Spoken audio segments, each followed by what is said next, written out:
Goeiemôre. Dis lekker om julle gesiggies weer te sien in die eerste 2 rye. Okay, hier. It's alive. Fantasties. Ons vier vandag Opstandingssondag, as jy nie weet nie. Dan weet jy nou. En hierdie is 'n baie spesiale dag eenmal 'n jaar.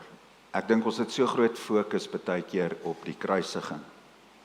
En hy moet sy regte plek kry, want as dit nie was van die kruisiging van Christus nie, het ons hierdie dag nie gevier nie.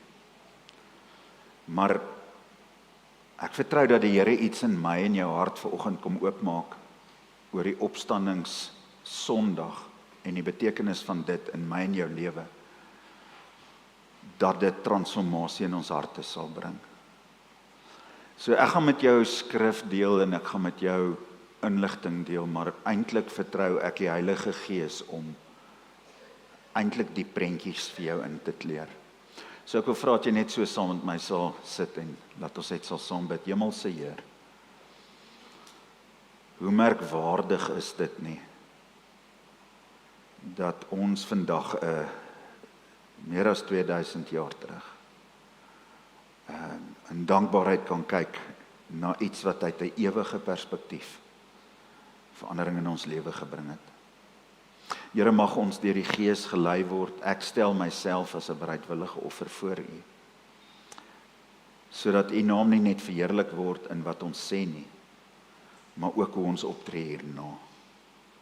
Dankie Here dat ons op U kan staatmaak en U ook daarvoor vertrou. In Jesus Christus naam. Amen. Vrydag het ons gepraat oor die dood van Jesus. En dis deel van 3 oomblikke in die mens se lewe wat eintlik 'n opdrag is van die Here. Iets wat hy gedoen het of iets wat hy gaan doen en wat hy vir ons 'n opdrag gee. Die ou dae het hulle in die kerk gepraat van sakramente. Het jy al gehoor daarvan? Ja, as jy Afrikaans is en ons het in die kerk groot geword, dan is ons meestal bewus daarvan. 'n Sakrament beteken dit is iets wat vir jou heilig is, sacred. Maar waarom hierdie 3 sakramente? Die een wat ons vandag nie oor gaan gestels nie, is die huwelik. Die huwelik is 'n sakrament, is 'n instelling van God. En die rede hoekom hy sê as 'n man en vrou met mekaar verbind wil wees, dat hulle in die huwelik moet tree, is dat hy die huwelik geskaap het, hy die huwelik so gemaak dat dit die beelddraer fisies op hierdie aarde sal wees vir Christus en sy bruid. Amen. Ja. So dit gaan nie oor die begroting wat klop of wat ook al nie. Dit gaan oor wanneer ek in 'n huwelik ingaan met 'n persoon. Die dag toe ek en Rihanna getroud is, het ons gesê, die Here sal in ons die rolle laat vertolk van die bruid en die bruidegom. En die Heilige Gees is die een wat ons in die huwelik bystaan en toerus vir die huwelik. Die ander ding wat gebeur is die nagmaal. Ons het nagmaal gevier Vrydag en dit is 'n sakrament. Hoekom? Want Jesus het gesê, so gereeld as wat julle by mekaar kom, neem deel aan die nagmaal, gebruik hierdie geleentheid om brood te breek. Dis eintlik die term wat gebruik is. Maar is nie net om saam te eet nie. Want die simbool van die kruis is dat deur sy bloed het daar vir ons verlossing gekom en die brood wat gebreek word, is sy liggaam is gebreek vir ons, maar hy is ook die brood van die lewe. So wanneer ek en jy hierdie sakramente gebruik, dan het dit 'n geestelike implikasie en 'n fisiese implikasie. Ek gaan vandag met jou praat oor hierdie 2 begrippe. So ook het die opstanding en die opstandingskrag 'n sakrament wat daaraan gekoppel is. Weet jy wat dit is? Nie jy nie, Rihanna, jy het my preek gehoor. Dis die doop. Jy was reg. Jy was wakker. Dis die doop. Want die doop sê, ek het gesterf saam met Christus. Ek het opgestaan 'n nuwe wese en ons gaan vandag 'n bietjie daaroor ook gesels. Maar ek wil net so bietjie teruggaan in Trierad en jou net vat na die implikasie van die mens se keuse op die gees en op ons fisiese toestand.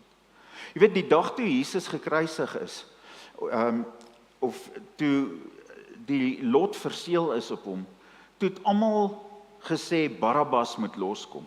En ek het al gehoor ouens skryf van sê hulle Barabbas is die simbool van ons. Nee, dit is nie. Dan het jy net die Nuwe Testament op psalms in jou kas. OK. Daar is geen transformasie in Barabbas se hart gewees nie. Daar's geen belydenis dat hy sy hart ooit vir die Here gegee het nie. Daar's geen bewys dat daar enigiets was nie. Inteendeel, Barabbas se storie was 'n storie gewees wat gelyk gegaan het met die hoëpriester wat eenmal 'n jaar het hy 'n bok gevat en hy die sonde van die volk op daai bok se kop verklaar. So hy het hom vervloek. En die sondebok is in die woestyn ingestuur. En dan is daar 'n ander lam wat sonder gebrek was wat geoffer is. So daar is 'n implikasie rondom Christus dat hy gekom het vir die mensdom. Maar dis nie waar dit stop nie. Want hy het nie gekom sodat ons net hom moes aanvaar en erken hy het gesterf en dan aangaan met ons lewe nie. Ek wil hê jy moet dit baie, baie mooi verstaan. Die duiwel glo ook in God. Hy glo ook in Jesus se bestaan. Maar hy het nie sy lewe vir ons gegee nie. Anders was ons vandag in 'n ander posisie. OK. As hy maar net wou luister. Maar die ding is, ons kan so maklik verval in 'n baie oppervlakkige teologiese perspektief in ons lewe en nooit 'n opstandingslewe ingaan nie. Kom ek verduidelik jou. In die stokou jare was daar die begrip gewees van wat hulle genoem het 'n whipping boy. Het jy al gehoor van dit? Ek gaan jou verduidelik. As 'n seun die opvolger van die troon gaan wees, dan beteken dit hy is reeds gesalf as die leier van hierdie land. Hy wag net vir sy pa om dood te gaan. So niemand mag aan hom raak nie.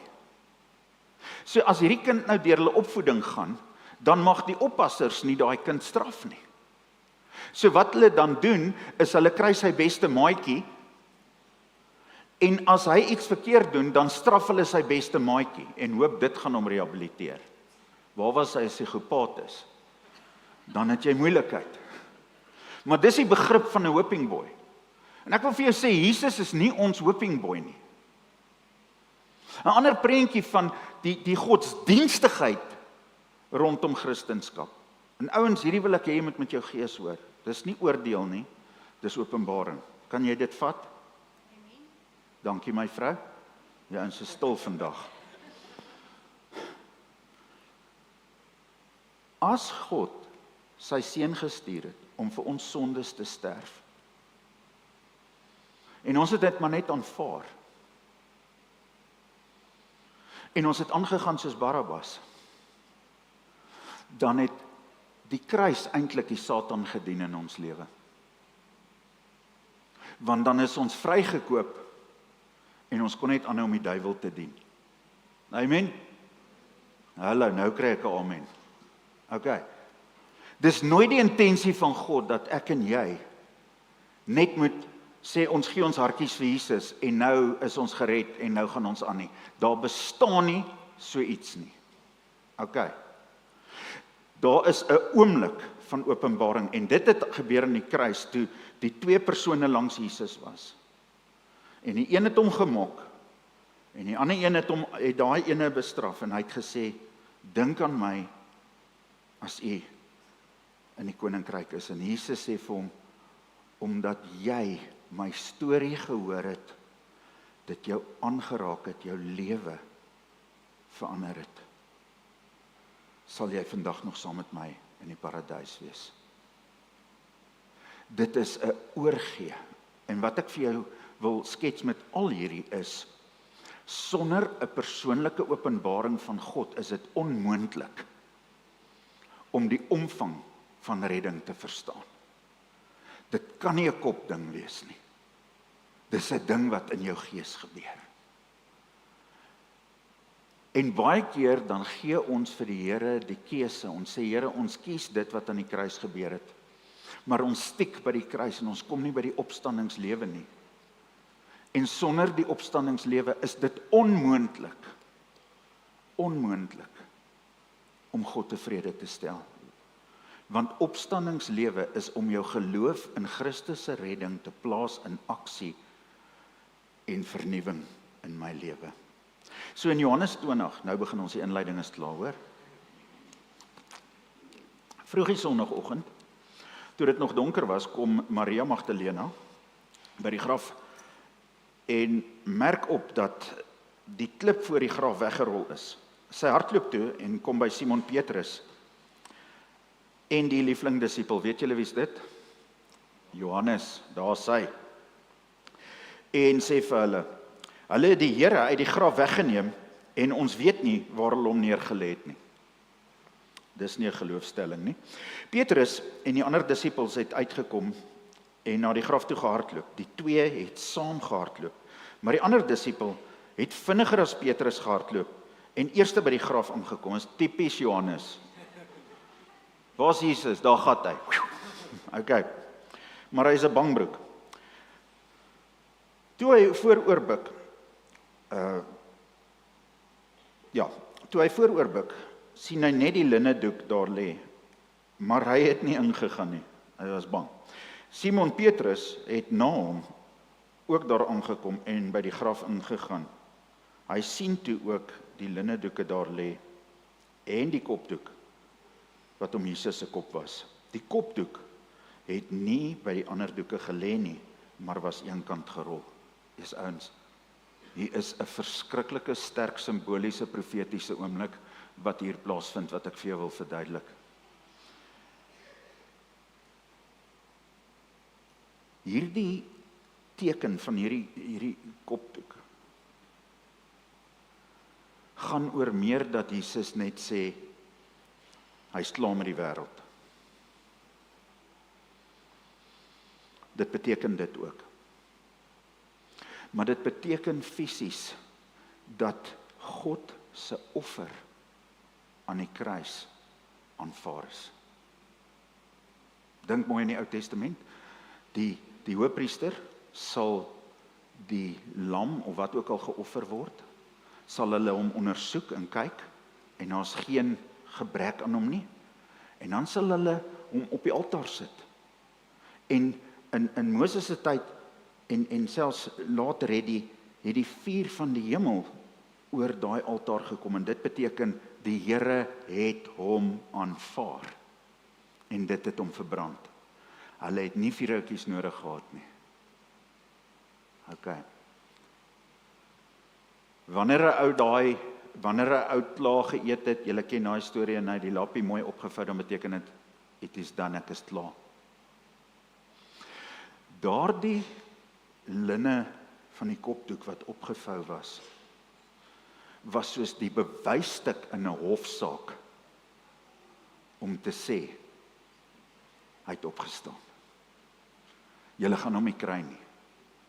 En elkeen daar het geweet, want hulle was daar toe daar vir 3 ure duisternis was en die voorhangsel het geskeur.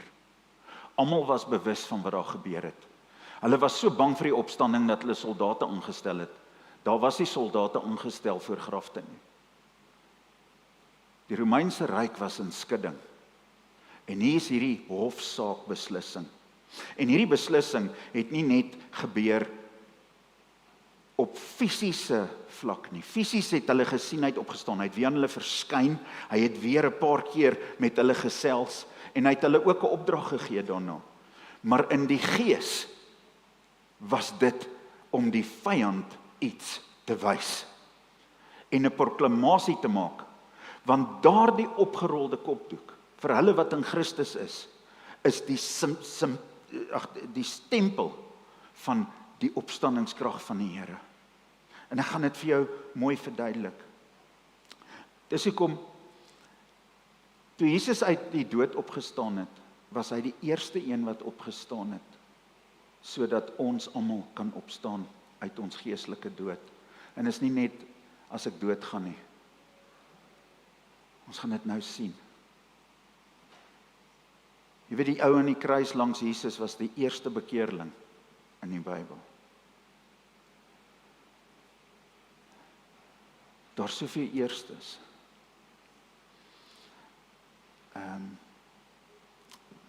Petrus gaan in Handelinge 2 vers 38,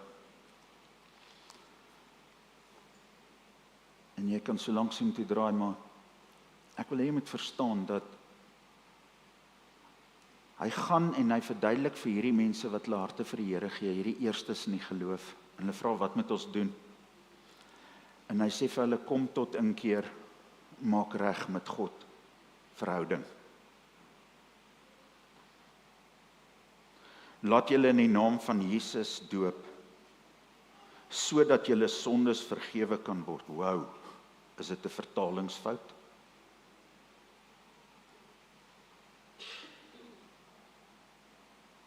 Miskien moet ons dit los. Julle sal die Heilige Gees gawe ontvang. Hoe maak dit sin? Red die doop jou? Nou wat doen ons met hierdie verse? Dis die opdrag. Kom ek verduidelik ek jou. Hulle weet nie dat daar geestelike implikasie is rondom dit nie. Hoor mooi wat hy sê. Sodat julle sondes vergewe kan word en julle sal die Heilige Gees as gawe ontvang. As ons aan Kolossense 2 toe gaan, dan gaan hy vir jou baie mooier verduidelik. Want dit is nie die doop wat jou red nie. Dit is geloof. Hy sê daar in vers 12. Toe julle gedoop is julle saam met Christus begrawe. Omdat julle een is met hom, is julle ook saam met hom opgewek. Julle geloof in die krag van God het dit moontlik gemaak. Hierdie selfde krag wat Jesus uit die dood opgewek het. Jy sien in die Bybel, in hierdie gedeelte word daar van 3 tipes tye gepraat. Daar word gepraat van die Kronos tyd, dis die kronologiese tyd op die horlosie. Daar word gepraat van die Kairos tyd, dit is so seisoene, winter, wat ook al, of lewensseisoene. Maar dan word daar van Aion tyd gepraat. Aion tyd is die ewige perspektief van God. Dit is iets wat, hy het sy oorsprong in die ewigheid en hy manifesteer binne tyd en ruimte. En as jy hierdie reg verstaan, dan sê Handelinge 2:38 eintlik vir ons, dat bekeer jou, kry jou gedagtes in plek, om vanuit 'n hemelse perspektief te kan leer sien. Jy sien, bekering beteken nie om jou sonde die hele tyd te bely nie. Dit natuurlik, dis die gevolg. As ek in 'n verhouding is en ek kom agter maar ek het droog gemaak, natuurlik gaan ek sê ek's jammer. Ek gaan nie vir my vrou sê, hoorie, ek het vandag 'n nuwe blaadjie omgeslaan, so staf jou en jou hele familie as ek nou nie om verskoning vra nie. Dit beteken ek sê lief vir haar nie. Jy hoor. Maar wanneer ons laat doop, dan is dit net soos die nagmaal wat 'n sakrament is en die huwelik wat ook 'n sakrament is, wat ons sê, geesteswêreld, dit is my getuienis dat ek saam met Christus gesterf het. Wanneer jy nagmaal gebruik, Hebreërs sê dat die bloed van Jesus reinig ons voortdurend van alle ongeregtigheid, alle sonde en alle oordeel. So wanneer ek daai wyn drink of daai druiwesap, dan erken ek voor die geesteswêreld dat die bloed van die lam my reinig. Dis hoekom ons dit gebruik. Dis nie net 'n tradisie nie. Die ding is, as dit Paulus skryf in Korinte, hy sê, as jy die nagmaal nie welvoeglik gebruik nie, ons het groot geword dat dit beteken, as jy die nagmaal gebruik en jy het nie jou sonde bely nie, dit staan nie daar nie. Wat daar staan is, dat jy nie onderskei in die liggaam nie. Onderskei in die liggaam is dat jy verstaan die krag van die bloed in die gees en in jou fisiese lewe, en dat jy verstaan die brood van die lewe in jou fisiese lewe in die gees. En met die doop is dit presies dieselfde.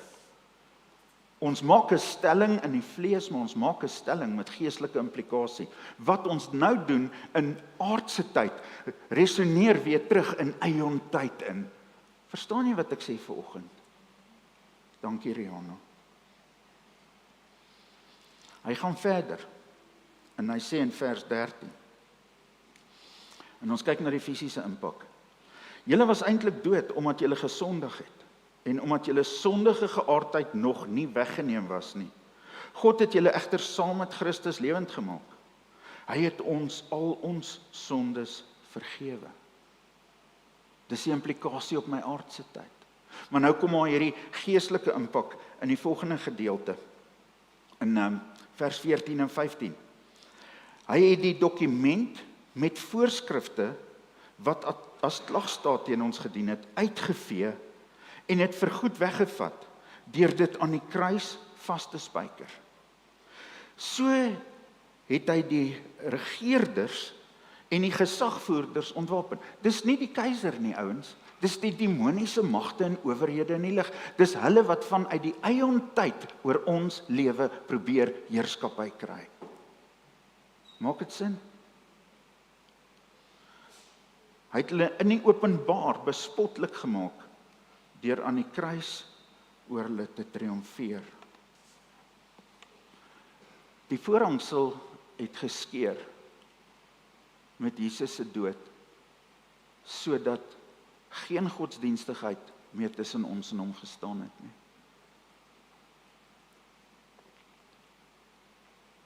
Die opstandingskrag sê dat geen sonde meer tussen ons en hom staan nie. Maar ons hart kan wel. Want ek's gered op geloof. En geloof beteken nie dat my verstaan alleen iets doen nie. Dit is dat ek my lewe belyn met wat ek glo. Sê die skrif nie, wie kyk in 'n spieël en vergeet hoe hy lyk nie. En weet jy wat? Die geheim is dit. Dit is onmoontlik vir my. Dit is onmoontlik vir my om sonder die belydenis van my opstandingskrag saam met die Here 'n lewe van oorwinning kan leef. Dit is hoekom Petrus hierdie in Handelinge 2 gesê het. Want wanneer ek my laat doop, ouens, die doop van die wat ons as kind ontvang het, ek is ook as 'n kind gedoop. Gaan bestudeer jou Bybel asseblief. Jesus het kinders geseën. Hoekom het hy hulle geseën? Op grond van die feit dat die Here is lief vir kinders en hulle is nie op die plek waar hulle verantwoordelikheid kan aanvaar vir besluite van ander nie. Romeine 1 sê baie duidelik dat God hom deur die natuur en die mens openbaar, en selfs hulle wat God nie leer ken het nie, sal deur sy openbaringskrag daai verskriklike oordeel beleef of wat ook al. Dis wat Romeine 1 sê. Maar die ding is die doop sê jy, ek het gesterf saam met Christus. Dis wat ons gesê het. So jy moes 'n oomblik gehad het wat jy 'n keuse gemaak het vir die Here. Jy moes die implikasie verstaan, soos daai man aan die kruis langs Jesus. En dan sê jy, ek het die woord baptisma, ek het my ou lewe afgesterf. Ek is saam met Christus begrawe.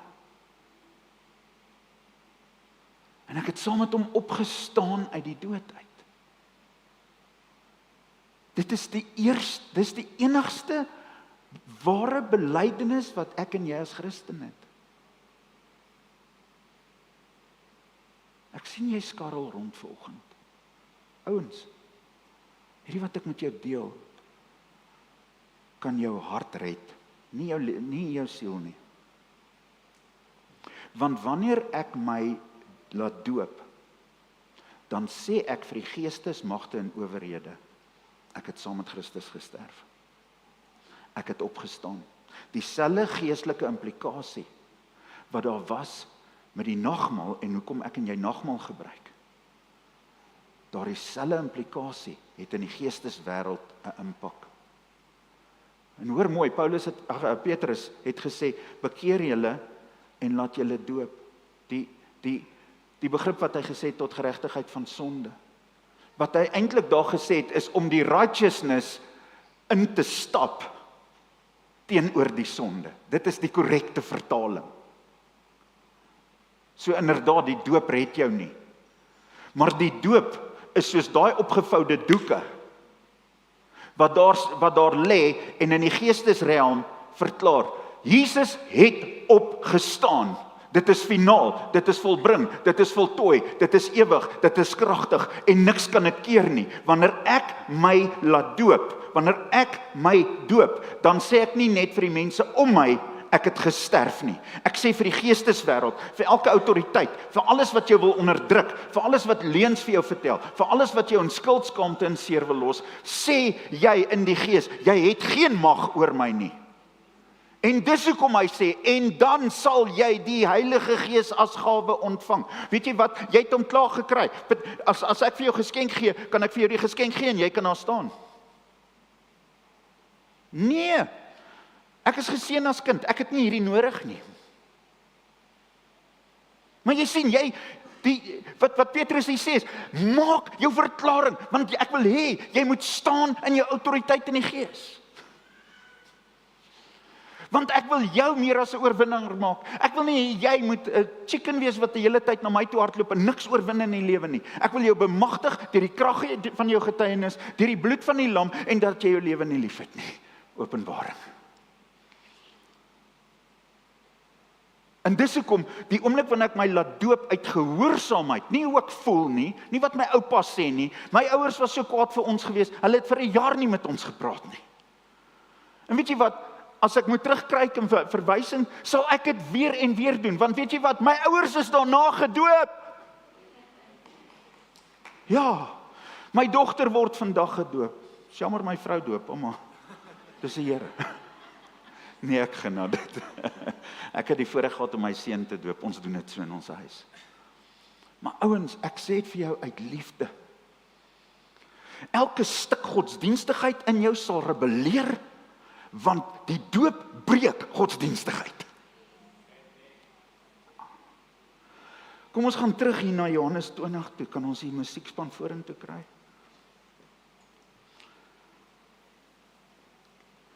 Na hierdie gedeelte verskyn hy aan Maria Magdalene en toe verskyn hy aan sy disippels.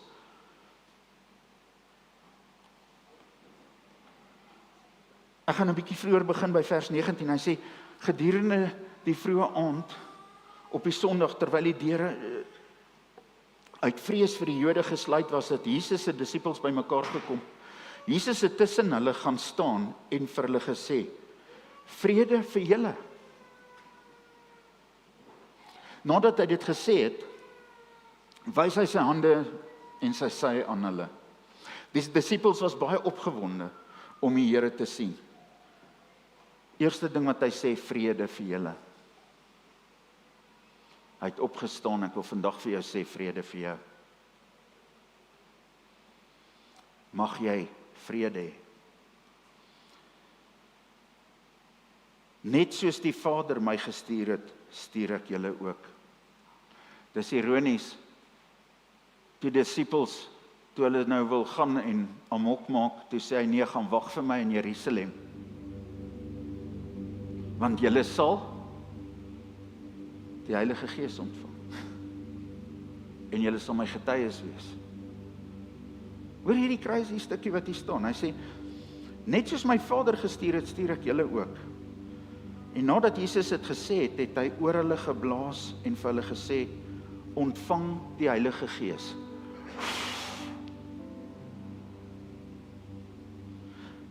En hoor die krag, wanneer ek in die opstandingskrag lewe van die koninkryk. Hy sê, wie se sondes julle ook al vergewe, God vergewe hulle dit. Wie sin julle ook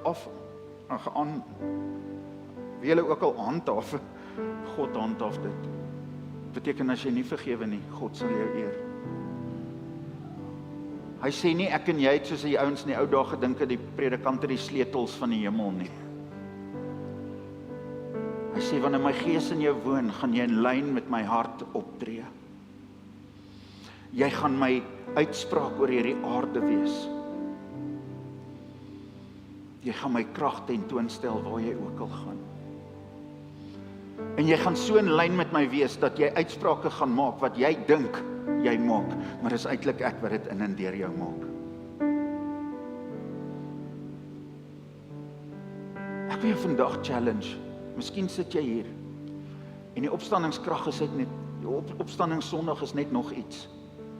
Dit is net nog iets, as jy 'n Barabbas lewe gekies het.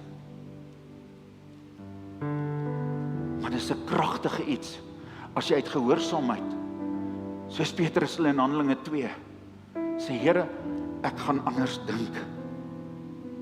Ek gaan nie dink. Ek gaan vir almal wys, ook in die geesteswêreld. Ek het gesterf saam met Christus. Ek het onder die water gegaan, soos hy in die graf gegaan het. En U het my opgerig uit die dood uit. Die vuur uit die hemel het geval op die altaar, omdat God die offer aanvaar het. Petrus sê, bekeer julle, laat julle doop, en julle sal die Heilige Gees as gawe ontvang. Ons weet almal wat in Handelinge gebeur het, toe hulle in Jerusalem gewag het. Die vuur het op die altare van hulle koppe gekom, soos in 'n duif, en het gesê, ek aanvaar hierdie offer. Ek aanvaar hierdie offers. So miskien sit jy hier vandag en jy sê, Koot, die Here praat met my. Ons gaan na die tweede diens gaan ons doop, en as jy graag vandag jou wil laat doop op hierdie opstandingssondag en hierdie lewende verklaring maak, miskien kan jy huis toe gaan en vir jou gaan iets kry. As jy huis te ver is, ons het hier. Maar ek sal persoonlik my broek vir jou gee. Moenie dat dit in jou pad staan nie. Maar moenie hierdie geleentheid laat verbygaan om 'n geestelike autoriteit te staan en te sê, hier's ek. Dankie Here nie. Amen, kan ons saam bid? Hemelse Vader, dankie dat U deur die opstanding vir elke geestelike owerheid gesê het, my seun se offer is aanvaar. En daarom is dit daardie geestelike krag van U Heilige Gees wat hom uit die dood uit opgewek het. Dankie Heer dat ons daardie selfde belydenis het. Here, daai presiese ding wat U seun Jesus Christus van Nikodemus gesê het, toe hy vra, hoe kan ek hierdie koninkryk beerwe, waar hy gesê het, as jy nie wedergebore word nie, kan jy die koninkryk nie sien nie. En daarna, na vraag, nog die stelling gemaak het, as jy nie uit gees en water wederbaar is nie, kan jy die koninkryk nie ingaan nie. Dankie Heer dat ons deur die water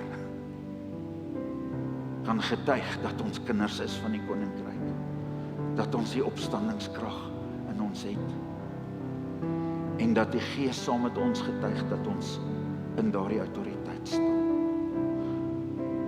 Ons vier hierdie dag in oorwinning saam met U.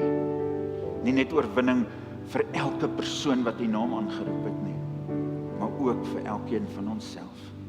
Dankie Jesus. Ons eer U in Jesus Christus naam. Amen.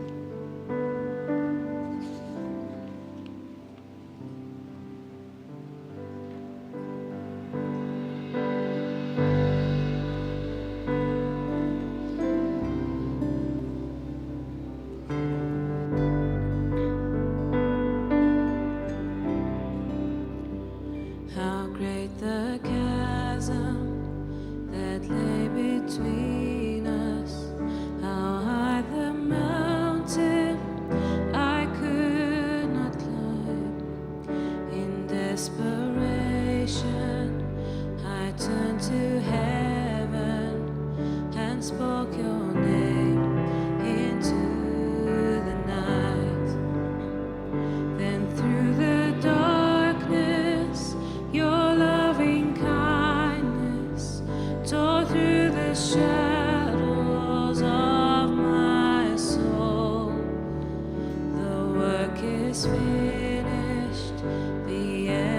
written, Jesus Christ, my living hope.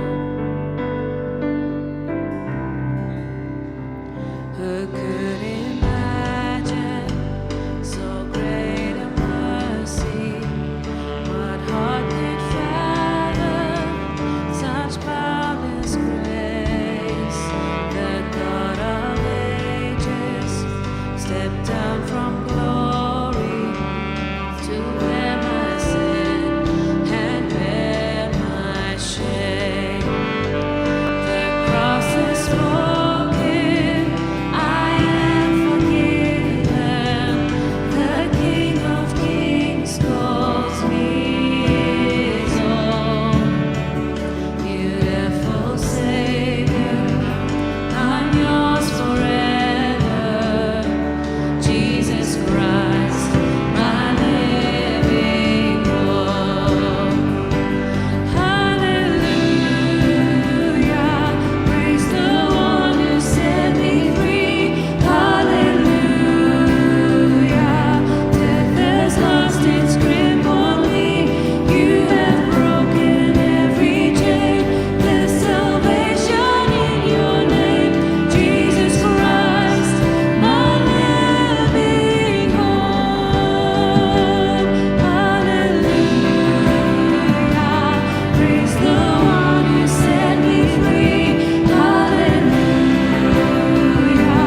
death has lost its grip on me.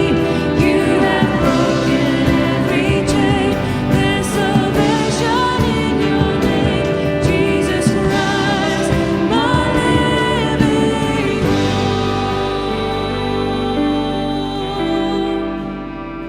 Then came the morning that sealed the promise. Your buried body began to breathe.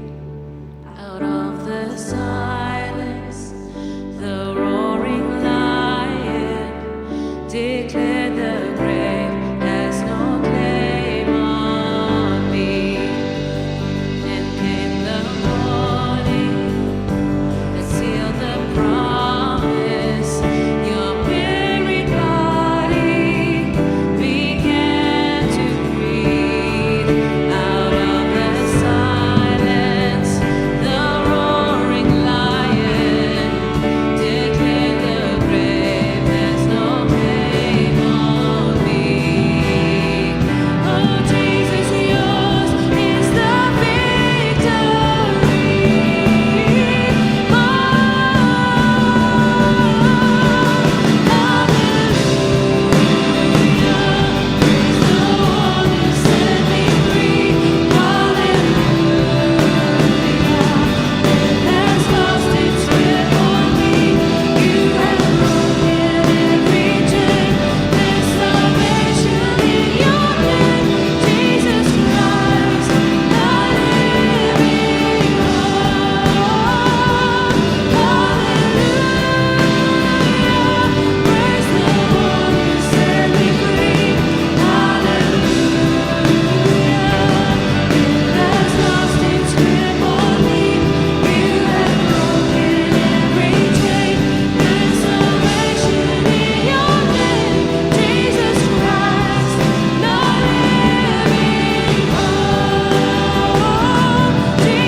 Here, dankie dat ons vanoggend net oorwinning kan verklaar. Dit wat U kom doen het, is goed, dis genoeg, dis volbring, dit is gedoen vir ons, Here. Dankie dat ons net kan staan in dit en leef in dit, Here. Ek bid, mag dit so wees vanoggend vir elke liewe persoon hierso, Here, om autoriteit wat U vir ons gegee het deur die Heilige Gees, om dit te kan leef. En daai waarheid te kan staan en nooit op 'n plek te kom waar ons twyfel oor dit wat U kom doen het nie, Here. Mag dit altyd 'n waarheid wees, mag dit altyd 'n realiteit wees, mag dit altyd 'n manier wees van hoe ons leef en 'n manier wees van wie ons is, want U U is die afdruk van volmaaktheid en U leef in ons. U het oorwin en daarom oorwin ons met alles in hierdie wêreld en alles wat rondom ons aangaan. In U naam, U het ons eie uit nie. Amen. Amen. Julle is welkom om vir 'n oomblik julle sitplekke te neem. As jy my nie ken nie, hallo, my naam is Corneille. Dit is so fantasties om vanoggend saam met julle te celebrate. As jy nie is volgend hier buite gaan 'n starting point wees, ek wil jou graag daar ontmoet. As jy 'n bietjie meer vra het met oor wie ons is en waarmee ons besig is, asseblief kom gesels met my na die tyd. Dit sal fantasties wees. En soos wat ons gaan uitbeweeg, het ons 'n gebedsspan hierso voor wat jou wil ontmoet. Asseblief, as die Here iets kom doen in jou hart vanoggend, en ons iets wat in jou lewe aangaan en jy wil graag met mense respond rondom dit, mag ons saam met jou intree vir gebed. Dit is nie swakheid nie, dis wysheid. Asseblief, wees wys in hierdie oomblik vir gebed. En dan as ons gesels oor die doop, weet wat Koot so mooi kom neersit het. Ek onthou myne tot vandag toe, 19 Oktober 2017. En ek wil vanoggend vir jou sê, reageer op dit wat die Heilige Gees wil kom doen. Reageer op dit, wees gehoorsaam, wees bold in hierdie oomblik, want dit wat my besig is altyd goed. Amen. Kan ons dit doen? Soos dit ons uitbeweeg, julle sal sien op die tafels, Supercal het ons gebless met hot cross buns, asseblief, gryp dit vir julle, nie die mandjie nie, as jy die mandjie gryp, deel net uit, at least. Maar asseblief, dit is ongeskik as daar oorbly na die tyd, help julle self, hê geseënde Sondag verder, en asseblief, as julle wil gesels oor die doop, kom gesels met ons wil graag julle doop. Amen. Cheers. There is no shadow that has ever overcome